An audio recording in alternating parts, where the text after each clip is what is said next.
For nearly 200,000 years, not a single human being alive had ever touched a bar of soap. Every ancestor you have, thousands of generations of them, lived their entire lives from birth to death without it. And here is the part that should surprise you. Most of them were not filthy. Many kept themselves far cleaner than you would expect, using tricks so clever that some of them still work better than the products sitting in your bathroom right now. Soap, the way we know it, is shockingly new. Mass-produced bars only became normal in the last 150 years or so. That means for more than 99% of human history, staying clean was a problem people had to solve without it. And they solved it in ways that were strange, brilliant, and sometimes genuinely disgusting. Let us start with the most underrated tool of all: plain water. We treat water like it does nothing on its own, but water plus friction removes a huge amount of what makes us dirty. Most of the grime on your skin is dead cells, sweat, dust, and loose oil. A good rub with water and a rough cloth, a handful of sand, or even just your hands lifts most of it away. Ancient people understood this deeply. They did not just splash and go, they scrubbed. Bathing was often a slow, physical ritual, not a 30-second rinse. But water has a weakness. It cannot grab oil.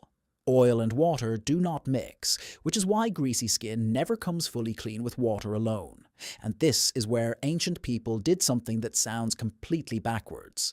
To remove oil, they added more oil. The Greeks and Romans turned this into an art form. Instead of soap, they coated their entire bodies in olive oil. The oil would loosen the dirt, sweat, and old grease sitting on the skin. Then they used a curved metal tool called a strigil to scrape it all off. Picture an athlete after training, covered in oil and dust, dragging a bronze blade across his arms and legs, peeling away a layer of grime with every stroke. What came off was a paste of oil, sweat, and dead skin. What was left behind was clean, moisturized skin. It worked because oil dissolves oil, the exact same principle behind the cleansing oils and micellar waters sold as cutting-edge skincare today. Then there was ash. This one is the real turning point in the story, because ash is basically where soap comes from in the first place.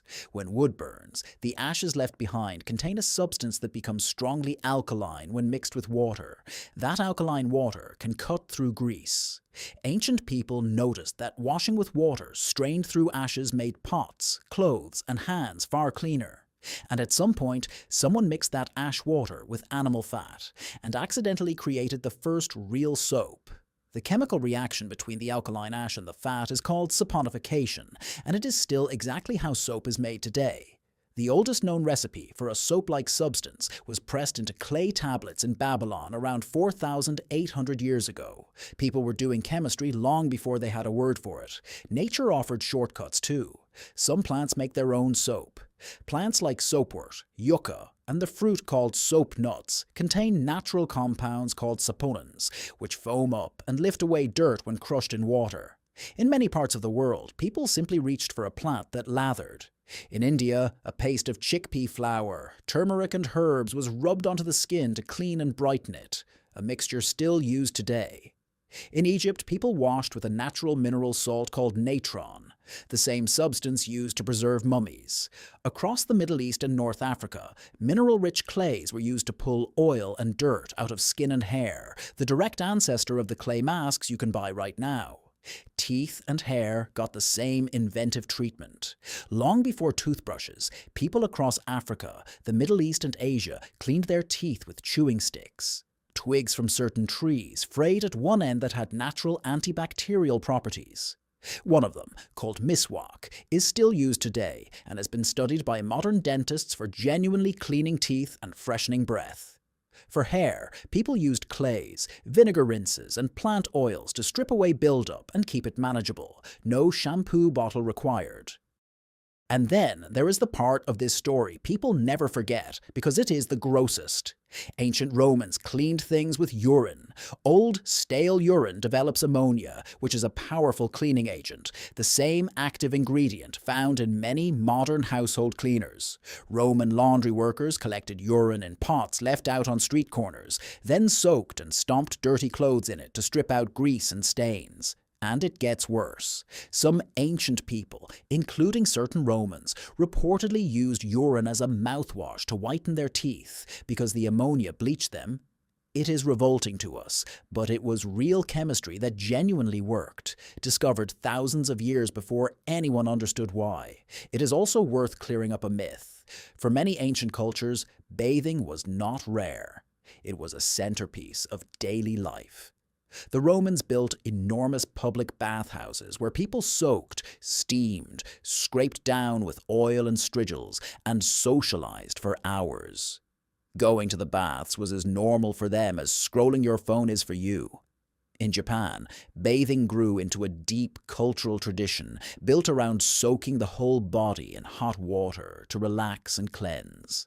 Across the ancient world, getting clean was often communal, ritual, and even sacred, tied to religion, health, and status. Being clean was not an afterthought. For a lot of people, it was one of the best parts of the day. But here is the most important secret of all, and it has nothing to do with tools. Your skin cleans itself. Your body constantly sheds dead cells and produces natural oils called sebum that protect and moisturize you. Living on your skin is an entire community of microscopic organisms, your skin microbiome, that helps keep harmful bacteria in check and quietly manages odor. For most of human history, people were not stripping that system away every single day. They worked with it, and modern science has started to catch up to this idea. Dermatologists now warn that overwashing, especially with harsh soaps, can strip away those protective oils, disrupt that microbiome, and leave skin drier and more irritated than if you had done less. In other words, some of the cleanest people in history were clean, partly because they let their bodies do the work. None of this means the past was spotless. Plenty of people in plenty of eras were genuinely dirty, and outbreaks of disease often followed. But the idea that humans were helpless before soap is simply wrong. They had oil and the strigil, ash and clay, lathering plants and mineral salts, hot baths and cold rivers, and bodies shaped by evolution to clean and protect themselves. Being clean was not invented in a factory. It was solved again and again by people paying very close attention to the world around them. So the next time you step into the shower and reach for that bottle, remember something. The smell you think of as clean, that sharp perfumed scent, is a modern invention, barely a few generations old. For almost the entire story of your species, clean smelled like water and oil and smoke and skin. Your ancestors survived, thrived, and raised every single generation that eventually led to you without one drop of what is in that bottle, and your body still carries the exact same self-cleaning system theirs did. It has been working quietly your whole life, doing most of the job long before you ever picked up the soap. You just never noticed.